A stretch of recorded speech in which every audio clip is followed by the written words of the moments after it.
Jus ad bellum, Latin for right to war, is a set of criteria that are to be consulted before engaging in war in order to determine whether entering into war is permissible, that is, whether it is a just war. Article 51 of the UN Charter clarifies, "Nothing in the present Charter shall impair the inherent right of individual or collective self-defense if an armed attack occurs against a member of the United Nations." An international agreement limiting the justifiable reasons for a country to declare war against another is concerned with jus ad bellum.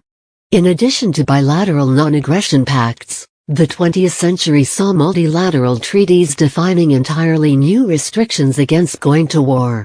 The three most notable examples are the Kellogg-Briand Pact outlawing war as an instrument of national policy, the London Charter, known also as the Nuremberg Charter, defining crimes against peace as one of three major categories of international crime to be prosecuted after World War II, and the United Nations Charter, which binds nations to seek resolution of disputes by peaceful means and requires authorization by the United Nations before a nation may initiate any use of force against another, beyond the inherent right of self-defense against an armed attack. By contrast, agreements defining limits on acceptable conduct while already engaged in war are considered rules of war and are referred to as the jus in bello. Thus, the Geneva Conventions are a set of jus in bello